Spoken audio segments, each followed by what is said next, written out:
Communication, communication, communication. That's a poly and open relationship mantra. But do you know how to kick it off? Let's look at that.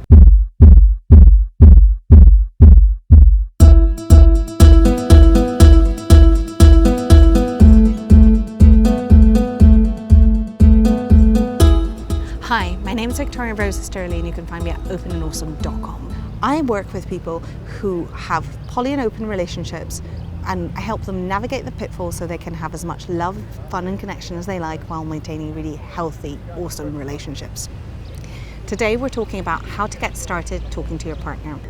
A few weeks ago I was talking about how important it was to communicate, how to keep open channels of communication with your partner, and somebody just stopped me and said, okay Victoria, we keep talking about communication, but how do you actually get started? What are the first steps you need to take? I think that's an excellent question, because often we assume that you're already having all this in-depth fluid communication with your partner, and I know that in a lot of relationships that's not necessarily the case. Actually, in our culture, that's not what's expected.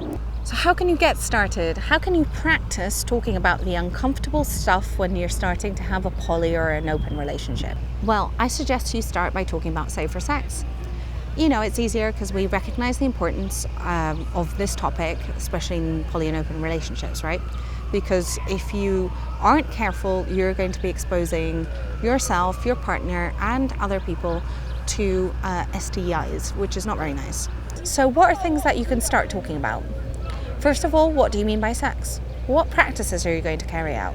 And what protection are you going to have for each set of practices? All right, and don't just say, condoms for penis and vagina sex. That's very easy, we all know that. But what about other kinds of practices? I'm sure there are a lot of practices that you carry out. So that concerns your physical health in relationship. But what about your emotional needs and your emotional health, which is, the key bit in relationships, right? Emotions are why we are in relationships in the first place. What I suggest is that you look not only at the end result of, you seeing other people and what that looks like, but the whole process from the time you start feeling attracted towards someone to the time where you see them regularly or sporadically. So what happens in between, and what is going to be your protocol with your partner? Is there, for example, a time where you're going to cut off text messages?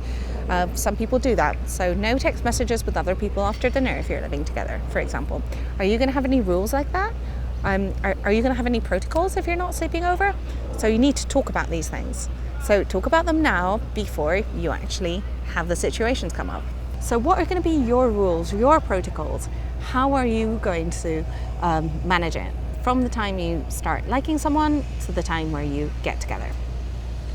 Did you like this video? If so, please do share the love, because us poly and open people, we love to share. Do subscribe to get more videos and other things I only talk about in email straight into your inbox.